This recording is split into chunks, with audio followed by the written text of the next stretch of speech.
Bismillah, alhamdulillah, wassalatu wassalamu ala rasulillah Sayyidina Muhammad bin Abdillah wa ala alihi wa ashabihi wa mawalah. Istilah mewakilkan zakat itu maksudnya mewakilkan orang lain untuk membagi zakat, bukan mewakilkan niat mengeluarkan zakat. Ini harus difahami. Ibadah selagi orang tersebut bisa berniat dengan diri sendiri, maka hendaknya dia niat dengan dirinya sendiri. Kecuali zakat bagi anak kecil yang dia tidak bisa berniat, maka yang niat adalah ayahnya. Orang gila yang niat ayahnya. Tapi kalau sudah dewasa, sudah bisa berniat dengan dirinya sendiri, maka ya niat dengan dirinya sendiri. Nah, ini perlu kami ingatkan, ada sebagian orang tua menzakatkan anaknya. Misalnya orang tuanya ada di Jawa, anaknya di Kalimantan. Tiba-tiba orang tuanya, nak kamu sudah saya zakati. Nah ini sebetulnya perlu diarahkan saja. Jadi caranya tidak begitu. Jadi tinggal kita ngomong kepada anaknya, nak anakku yang di Kalimantan, kamu mungkin tidak usah ngeluarkan dari sana. Abah yang ngeluarkan, tapi kamu niat sekarang barangnya. Jadi tetap yang niat adalah yang bersangkutan. Biarpun barangnya nanti yang menyalurkan adalah ayahnya. Biarpun beras dari ayahnya.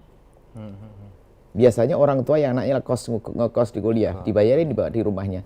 Tinggal tolong bilang ke anaknya, nak beras sudah siap, abah siapin di rumah. Kamu niat aja di situ. Terus niat. Niat dari tempat di mana orang itu berada. Kemudian ayahnya mengeluarkan dari tempatnya. Tempat ayah mengeluarkan ada di lingkungannya. Biarpun sesungguhnya yang terbaik adalah seseorang itu mengeluarkan zakat fitrah di tempat ia tinggal. Itu lebih bagus. Kalau nak kos ya sekitar kos-kosan sana. Tapi di mana saja juga boleh. Pada akhirnya ulama mempermudah masalah ini karena mungkin di kos-kosan cari orang susah, panitia susah, mungkin dia sibuk repot nggak bisa ngapa-ngapain, nggak bisa melakukan, maka orang tuanya. Jadi bukan mewakili niat, tapi mewakili dalam membagi, menyalurkan. Seperti itu.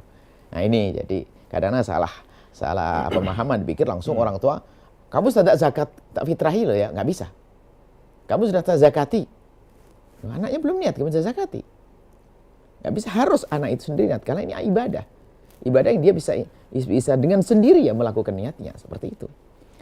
Masya Allah, Bu ya. Kemudian berbicara mengenai niat zakat juga nih, Bu ya. Di masyarakat kita juga sebagian ada yang meniatkan zakat itu dengan memegang beras terlebih dahulu. Itu seperti apa, Bu ya? Niat tidak harus, itu memegang beras itu sebenarnya dalam irama ta'yin menentukan ini berasku, dan itu tidak wajib, tidak harus. Tidak harus. Kalau seandainya kita memegang beras kita juga sah-sah saja. Biasanya orang awam yang perlu dibimbing oleh kiainya untuk niat. Enggak harus dibimbing oleh kiai. Itu cukup niat. Aku niat keluarkan zakat fitrah di hati. Aku ngeluarkan zakat fitrah, selesai. Allah Maha tahu. Atau nawaitu an ukhrija zakat fitrah anni, aku mengeluarkan zakat fitrah dariku. Enggak usah pakai bahasa Arab. Nanti gara-gara di bahasa Arabin tambah bingung nanti. Aku dia mengeluarkan zakat fitrah untuk saya. Selesai. Memegang tidak harus. Ini beras kita taruh siapa saja. Bahkan ada mungkin kita di sini, kayak tadi orang tua kita di Jawa Timur, dia sudah nyiapin beras, nggak harus kita pegang. Nah, dan memegang itu sendiri harus ada akhlaknya kalau memegang itu. Misalnya apa? Gurunya yang membimbing. Yang dibimbing adalah perempuan. Dipegangi tangannya dipegang. Yang pertama agak karu-karuan, Pak dosanan. Sudahlah, usah pegang. Kalau perempuan lagi sudah nggak usah pegang-pegangan. Nggak usah pegang beras, nggak usah ini. Sudah, selesai, langsung diniatkan itu. Dia niat dengan hatinya saja. Seperti itu. Jadi mudah. Jangan dipersulit ibadah itu. Nah. Kemudian, Bu ya, membayar zakat ini apakah boleh langsung kepada orang yang berhak menerima zakat? Ya, sebetulnya kan zakat itu kalau dikoordinir, diserahkan kepada badannya. Kalau memang badan zakat itu benar jujur, itu manfaatnya lebih besar. Manfaat lebih besar karena bisa dikumpulkan, diarahkan ke tempat, jadi orang bisa ngerasa ya. Segede apa zakat yang diterima, mungkin sesuai dengan kebutuhan. Tapi kalau seandainya ada orang ingin menyalurkan zakat dengan dirinya sendiri ke orang yang bersangkutan, sah. Sah-sah aja. Apalagi di saat misalnya ketidakpercayaan dengan tempat apa, pembagian. Karena memang di sebuah tempat, kita mengatakan Pemda banyak yang pinter kok, yang ngerti ilmu ada kok. Cuman ada suatu ketika ada cerita, ada orang yang bekerja di tempat tersebut, rupanya zakat fitrah itu masih numpuk di pendopo, dianu sampai bulan haji. Nah ini kan tidak benar. Padahal zakat fitrah itu hendaknya sudah tuntas di hari raya itu. Seperti itu. Jadi sampai hari raya Idul Adha ini nggak dibenarkan ya demikian itu. Sebab sebelum sholat hari raya sudah selesai harusnya, tuntas. Ini kayak gini-gini ini kan masalahnya harus ada ilmu. Ada ilmu. Nah ini kalau memang kita percaya kepada badan zakatnya itu ngerti, kemudian penyalurannya benar, ya lebih bagus. Kalau enggak, bagikan sendiri boleh. Mohon maaf kami nyebut Pemda tadi tidak semua ya. Itu hanya pernah kejadian di satu tempat. Itu pun kami ingatkan begini pelajaran buat semuanya. Yang ngurus di zakat-zakat, khususnya Pemda dan sebagainya, atau yang dikumpulkan, harus ngerti dong. Zakat harus dibagi saat itu. Jadi sebelum sholat hari raya sudah diserahkan supaya mereka, tujuannya apa? Agar mereka itu punya jaminan berhari raya, nggak usah mikir cari nafkah. Begitu. Baik, seperti itu, Masya Allah. Tapi sebenarnya waktu yang bagus membayar zakat. Kalau dalam mazhab Imam Syafi'i, waktu yang paling tepat, yang paling bagus, tentunya jika tidak repot, adalah sebelum sholat. Mulai dari kita setelah masuk subuh, fajar itu, sampai melakukan sholat. Karena di hari itulah mereka ingin siap-siap masak dan sebagainya. Cuman, kadang kalau orang harus mengamalkan yang terbaik ini, berantakan. Karena di pagi pun, semuanya sudah siap-siap mau sholat hari raya, sholat id. Sehingga biasanya dibaginya di malam harinya, malam hari raya, atau bahkan sebelumnya. Dalam mazhab Imam Syafi'i, bicara boleh ya, kalau bicara yang paling bagus, membagikan zakat adalah sebelum sholat.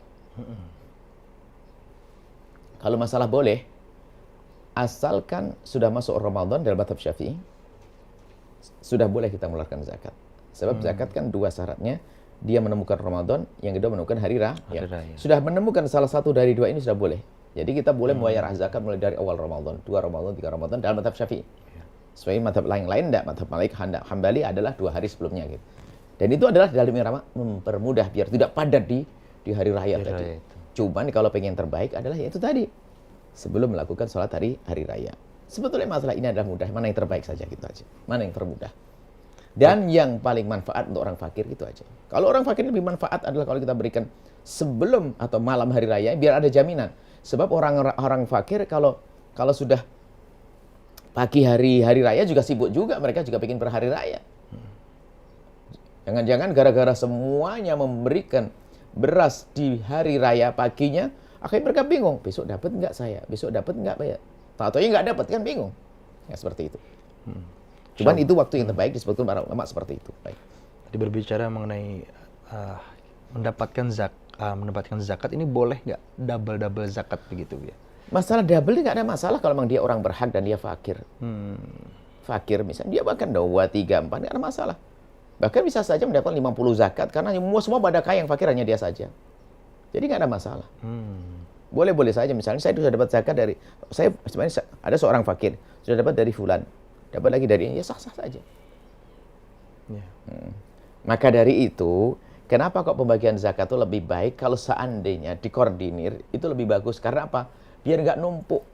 Misalnya, kadang ada orang tuh mandang orang fakir itu, dan semuanya karena orang fakir itu baik, saya kenal dengan dia.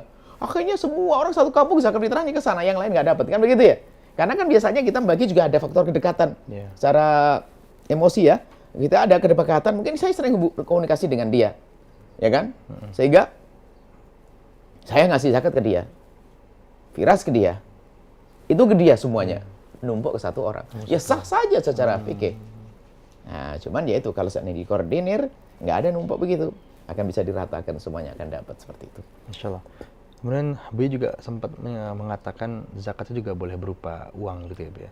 Nah, namun ketika berlebih gitu, boleh nggak sih uang itu uang yang untuk zakat ini dipakai untuk kas masjid Bu ya?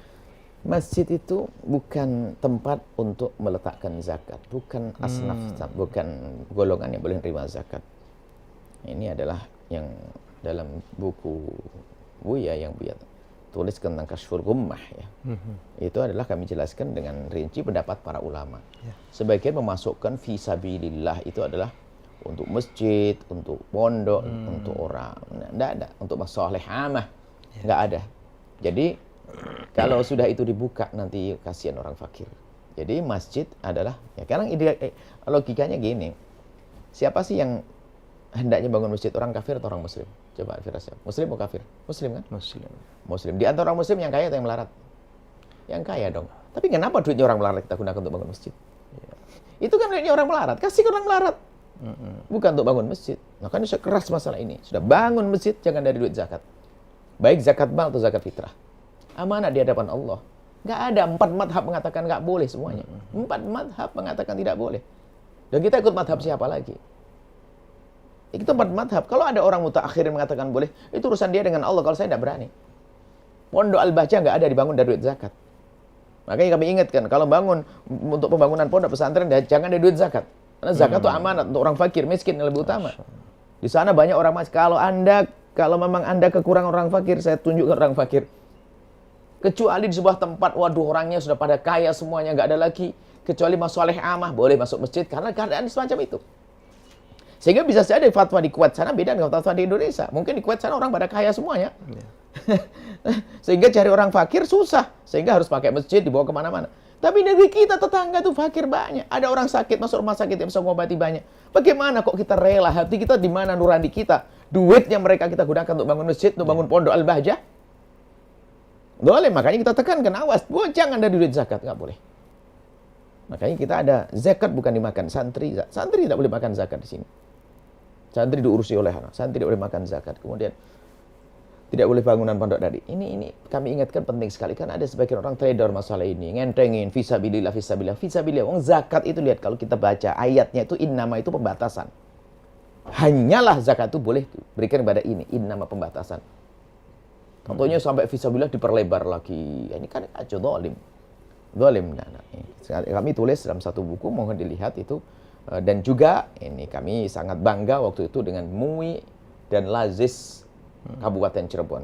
Di saat kami mengeluarkan buku itu dan kalimat yang kami sampaikan, mereka ngundang. Nah itu loh hebat. Kami diundang, kami menyampaikan apa yang kami sampaikan, diskusi. Hampir 2 jam ada juga, kalau mau lihat videonya juga ada. Nah itu baru benar begitu loh. Jadi ini masalah ilmiah. Dan masalah tanggung jawab di hadapan Allah. Kami tidak mengatakan pendapatku, tidak ada di buku saya pendapatku, aku nggak ada. Saya akan datangkan pendapat ahli tafsir, fuqaha semuanya. Begini bunyinya. Lalu kenapa ada pendapat yang berbeda dengan ini? Dari mana sumbernya? Nah ini kan, ada sumbernya. Tapi apakah bisa ditanding dengan mereka pendapat? Kemudian setelah itu saya akan bicara dengan hati nurani. Apakah Anda tega? Si fakir sebelah rumah kita aja ke rumah sakit nggak bisa. Kenapa kita gunakan untuk bangun masjid? Bangun masjid, suarakan orang kaya akan bangun masjid itu. Bukan dari duit zakat. Begitu. Mohon maaf ini, kalau masalah ini saya kira. Karena apa? Ada kiai itu ada macam-macam. Ada kiai yang langsung ketemu dengan orang fakir dan ada kiai memang dia punya kesibukan sampai tidak berurusan dengan orang fakir. Sah-sah aja. Sementara kita, ada anak-anak kita yang setiap saat ketemu orang fakir yang begini, Buya, ada orang begini-begini. Nah ini mana mungkin kita bisa menggunakan duit zakat untuk bangun pondok pesantren? Banyak. Coba Anda sebagai ustadz. Kalau Anda termasuk ustadz yang mengizinkan zakat digunakan untuk bangun pondok sama masjid. Anda pakai dandanan ustadz dengan minyak wangi yang harum, baju yang bagus, Anda masuk rumah sakit umum. Banyak enggak yang datang kepada Anda kira-kira? Nyamperin Anda. Anda lihat itu banyak orang pengen menangis. Karena apa? Memang sudah dapat jaminan dari negara misalnya. Tapi dia meninggalkan kerjaannya. Banyak orang fakir di sana. Kita perlu pakai nurani. Bukan hanya sekedar pakai fatwa-fatwa. Nurani itu. Kasihan mereka orang fakir. Banyak orang fakir. Nah, itu. Ini urusan ini biasanya kami agak keras. Karena apa? Kami ingin jangan sampai kita salah menyalurkan zakat ini. Pengurus zakat dosa haram di hadapan Allah. Baik, ini saja. Setelah Anda menyaksikan video ini, jangan lupa berselawat kepada baginda Nabi Muhammad sallallahu alaihi wa alihi wa sahbihi wasallam.